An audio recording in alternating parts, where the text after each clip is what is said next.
All right, welcome to Talking Shop. We are looking at the feeding of the 5,000 from Matthew chapter 14. That's verses 13 to 21. A great, rich text, familiar text, of course, but a text about what it is we do as preachers in a lot of ways, and about the abundance of our Lord's gifts and handing those gifts over. We're going to see some imagery of the Lord's Supper and the promises of Christ there. And overall, I guess, finding comfort in the compassion of our Lord for his people. So take a moment to like and subscribe, and share your thoughts as we go through it. As we have any insights you might have, share it with the community as well. And let's get after it. Leave away, spit out my Lord in every way, yet I'm still welcome in the arms. All right, Matthew 14, 13 to 21, the feeding of the 5,000. Now when Jesus heard this, and what is the this that he heard? Bad news afoot. His cousin, John, just lost his head. So if you've been working through the lectionary, you get these parables build up through 13, which we did last week, and then you skip the death of John the Baptist, him losing his head, and then it goes right into this. And I guess it sets the scene for why Jesus goes to a place by himself, does kind of that work. But we were talking before about how it probably also illustrates the truth of the parables themselves, that this is the kingdom of heaven. It looks weird. It's not always abundant fruit, right? But that casting the net continues to go out. Ben mentioned earlier. So this, it's going on, and so it does fit. Kind of what's going on. It imposes on you, even when you're not ready for it. And you got a different agenda, like Jesus trying to get off by himself for a bit. So he heads off on himself, gets in a boat, goes to a desolate place, and the problem is the crowd is fleet of foot, and they see him going, and they're like, we're going to beat him over to that spot. Amazing. Right? Talk about hungering and thirsting for righteousness, right? Yeah, so these people are after it. They're eager. And when Jesus sees them, so he gets to the shore, there's the crowd. He's wanted to go there to get away. He goes out the back door, doesn't he? Yeah. Like some of us pastors do. And that needy person. Yeah. And how does he respond when he sees them? He has this gut-wrenching feeling towards them, this tenderness. Compassion. Yeah, it's a beautiful Greek word, about this splunk. It's an outpouring, this compassion he has on them. And from that, what does he do? He starts healing the sick.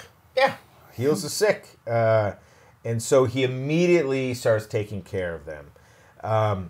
But they are in a desolate place, desert, depending on what translation you have.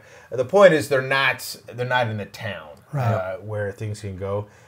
You can just, And now time flies. It's evening. He's been doing this a Time while. flies when you're having fun. Yeah, that's right. Yeah. And so it's getting towards evening. And the disciples of our Lord are very practical. Yeah, this is a pragmatic move. They see it's getting late. They see this crowd isn't going anywhere. Jesus is doing his work. He's popular. Things are going well. And, maybe it's like, sometimes I wonder, it's like, maybe they see like there could be trouble on the horizon if we don't address these things. Like almost like kind of crowd control kind of things. Like everyone's having a good time, but at some point people are gonna get hungry. Right? And they got nowhere to sleep, and we're out here in the So what do they ask Jesus to do? What do they want him to do? Send the people away so they could go back into towns and buy food. They make a pretty good case. It's a good case. It's like me coming up to my call up here. I found out everything closes at 8 on Sundays, and I'm like, I can't go to any restaurants. I have to be prepared. You're stuck. After a day of feeding and sharing the gospel, whatever. I just can't stay out and party all day. That's right. so yeah, they send them away so they can get food, and I think you could really focus in there in preaching that there does. I don't even know it's their desire. They're trying to solve the problem, what they see as an oncoming problem. Yeah. But what is interesting, they say that they can get food for themselves, like they're going to feed themselves. Yeah. Mm-hmm. And Jesus comes right back and says that's not the way this is going to play out. Right. And what in fact does he want them to do? He's very direct. Yeah. Jesus said they need not go away. Right. You know? And you feed them. Yep. You give them something to eat. So he places it right back on the disciples. Yeah. He says they don't need to go away. You feed them. Yeah. And that is, I think that's where in preaching this, like I tend to hang my hat. Like that's a great moment. Because it's, first of all, it seems impossible. Right. In fact, it is. It is. Outside It Christ, is. Absolutely is.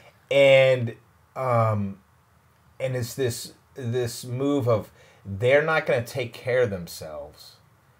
This is still a move of compassion that he has upon them. Absolutely. So the feeding, maybe that's another thing. The feeding isn't separate from the healing of the sick. No. You know what I'm saying? Like all this flows together. It's just still his compassion. And now he's pulling his disciples in and saying, oh, you're not off the hook here. Mm-hmm. You're going to do this. Yeah. Right? Got something to learn here yourselves. Yeah. And we presumably do on account of the fact that we brought this up. This is the only miracle, aside from the resurrection, that's in all 4 of the Gospels. So there's something we need to get here. Yes, very good. Yeah. I think I also mentioned earlier that, why are the disciples trying to limit Christ? They're like, Christ, we don't have enough. Yeah. We don't have enough to feed them. Yeah. And the reality is Jesus is limitless. His love, kindness, and patience is limitless for all people. His compassion is limitless to all people. Sure. Yep. And we should never misrepresent that to people. Yeah. So he says, you feed them. And they say, we only got 2 fish and 5 loaves, Jesus. 5 loaves and 2 fish. And our Lord doesn't bat an eye. Says, bring them to me. He orders the crowds to sit down on the grass. You get some images here of like Psalm 23, where you get the Lord is my shepherd, and he's doing that stuff. So you get some of this beautiful imagery. I'm not sure if that's like a big point, but it's definitely Matthew gives us that detail. Mm-hmm. Yes. Well, it's a significant detail because why? Yeah. He went to a desolate place where you would consider it's deserty, right? But think about a good shepherd and a nomadic shepherd. Sure. He would go from place to place, and sometimes in certain desert spots there is green pastures where they could feed. And so in this moment, Jesus is feeding the 5,000. He's feeding all these sheep. Yeah, yeah. So he has them sit in the grass. He takes the loaves and the fish. And he breaks it and gives it. Right. Or blesses it. Yeah. Bless, break, and gives. Yeah. So he takes, blesses, breaks, gives. What does that remind you of? And you go, I know those verbs. Exactly. Right? And so this is one of those connections, I think, a lot of preachers make, and I think it's a great one, right? Yeah. Where you see this move being made from a temporal feeding, a providing of something here and now, to the provision that Christ makes of an eternal reality of. So when you hear these verbs, anyone who goes to church regularly, where the Lord's Supper is a major feature of that worship service, these verbs you hear our Lord doing at a very different moment in time, but it's the same stuff, right? The same language, and so there's going to create an image where these are connected, right? And I think that's intentional. Yeah, right? I do too.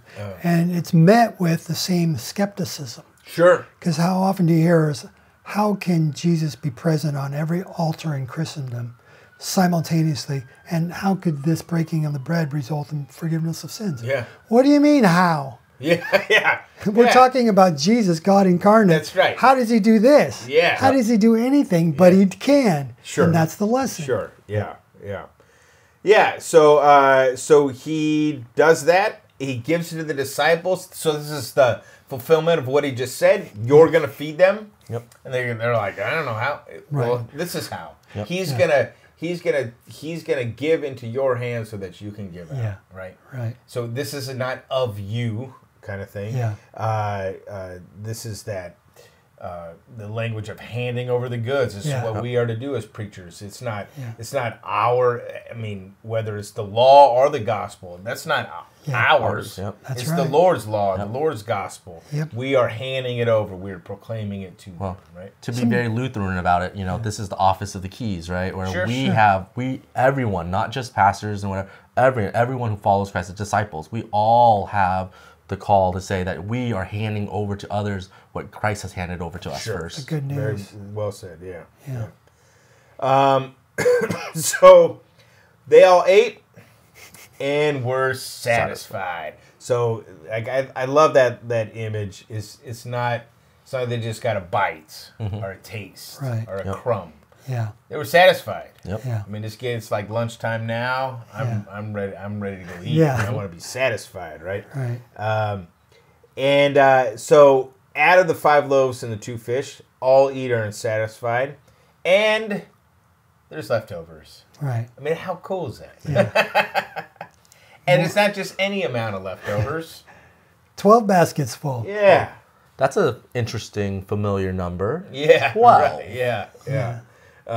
It's an old eccentric professor of mine, Dr. Nagel, would often say, when the Lord does a 12, he's doing the church. And when he does the church, he does a 12. Nice. So when you run across a 12, Yeah. you ought to be looking for the church. It's in there somewhere, Yeah. right? Yep. And you get this like in Revelation with the new Jerusalem comes down, 12 gates, 12 foundations, Yeah, exactly. apostles, prophets, all that stuff. Right. And this is the Lord's church kind of language. And I think that's intended here. 12 baskets full, very intentional. And that command the disciples feed, all that stuff, I think, you're getting this fuller picture now of this is exactly what's going to happen. There's leftovers. And not that it's just like, there's a little bit left over. It's like there's this super abundant feeding, and now the feeding's going to go on. Yep. Yeah. Right? Yeah. And sometimes we're at the end of our ropes as preachers, as pastors. And we don't have any energy, anything to draw from. And yet there's still needs on the part of our flock. Yeah. And we got to admit, somebody's dying. And you got to get out there. Yeah. And you think, well, what do I have? And Jesus says, whatever you need, I will supply your every need. And then I will also satisfy you. There'll be enough left over for you to eat for yourselves and recover. Yeah, well, it's just like the Elijah story, right? Where the oil, it keeps replenishing, and they continue to be able to have bread and live. Yeah. And that lady and her child lived for a long time. Same thing with us now, when we don't have, when we feel like we don't have enough, we don't have more to give.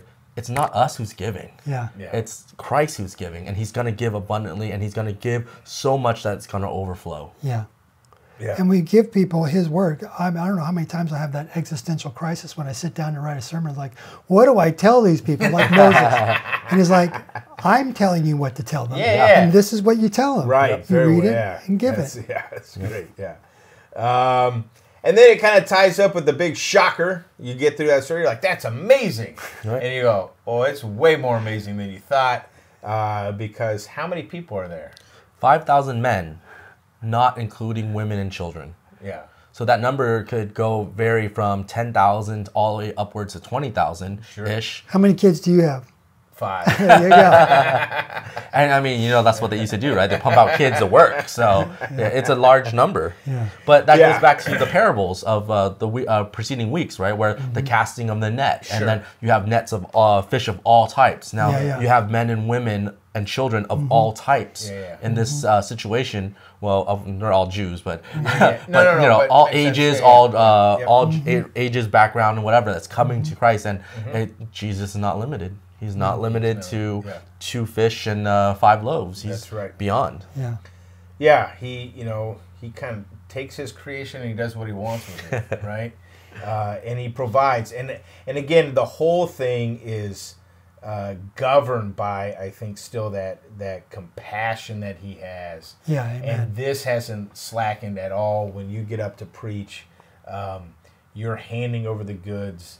You're doing this work. You are in that privileged place of saying that you haven't emptied out your Lord of what He can provide, right? And sometimes it's just like you're pouring into people and it just runs right out. But guess what? He has more to give, kind of thing, you know.